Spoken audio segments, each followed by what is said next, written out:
Valar Morghulis. Welcome to Southsidewesteros. I'm your host, D. Paul, your master of whispers, and this is episode 1, Daenerys Targaryen, Good versus Evil. We are going to be discussing which side of the coin this Targaryen landed on. We're going to go into her entire run on the Game of Thrones series. And we're going to break it down season by season, and we're going to answer this question. Was Dany a good queen who was betrayed by those around her, or was she always destined to fail? Now, I know this is a touchy subject among many of you.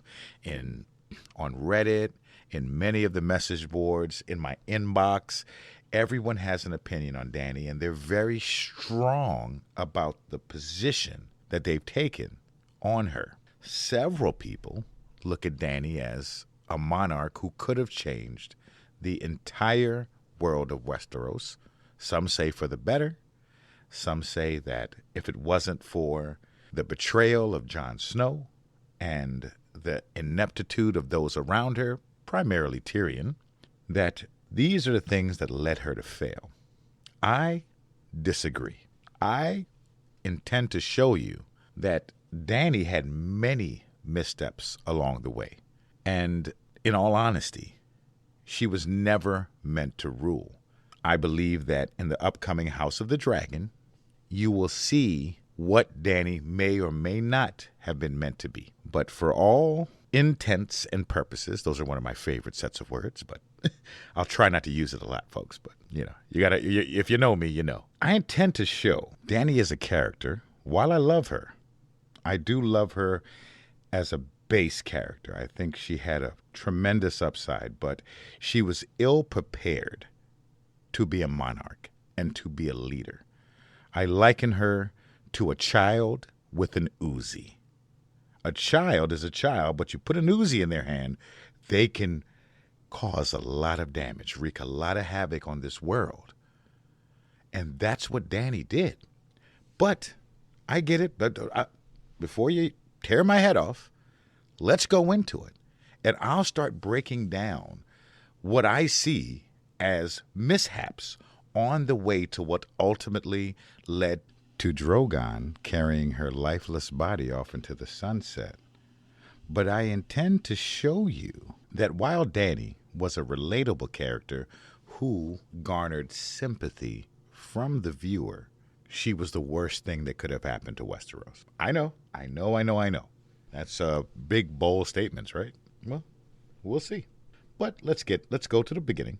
So let's talk about Daenerys Stormborn of House Targaryen, the first of her name, Queen of the Andals and the First Men, Protector of the Seven Kingdoms, the Mother of Dragons, the Khaleesi of the Great Green Sea, the Unburnt, and the Breaker of Chains.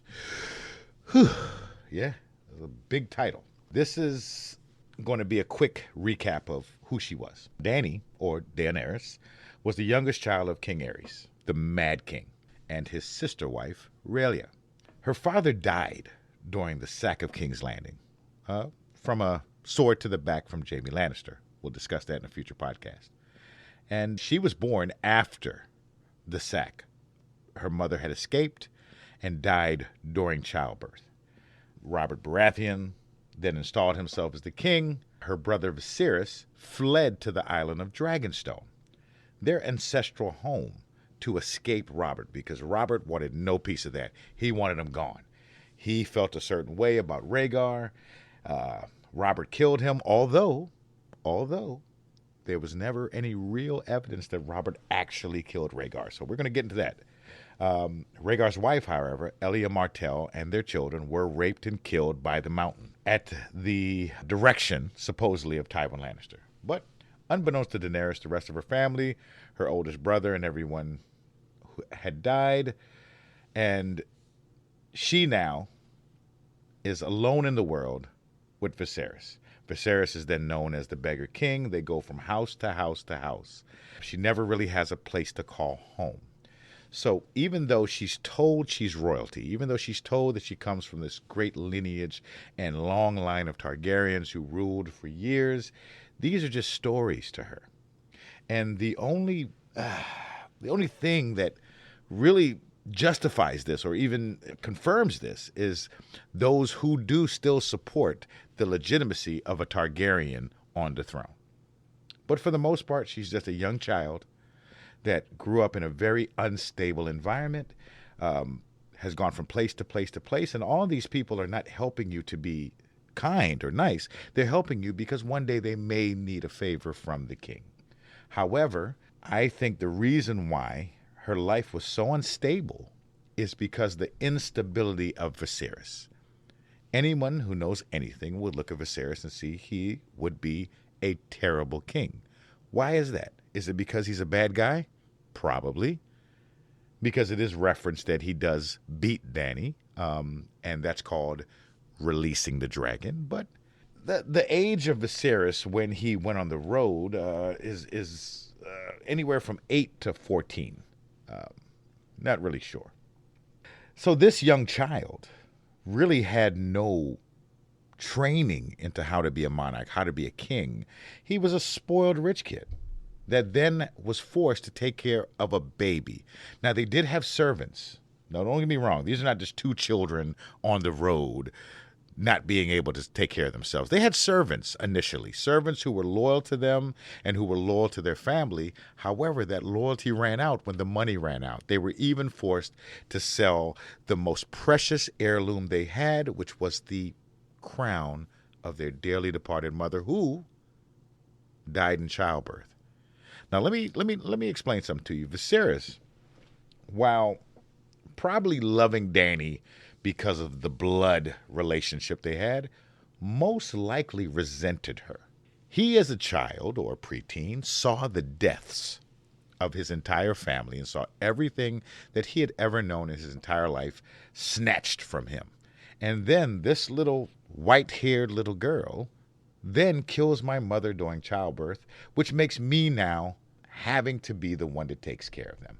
They were giving sanctuary and in the free city of Pentos.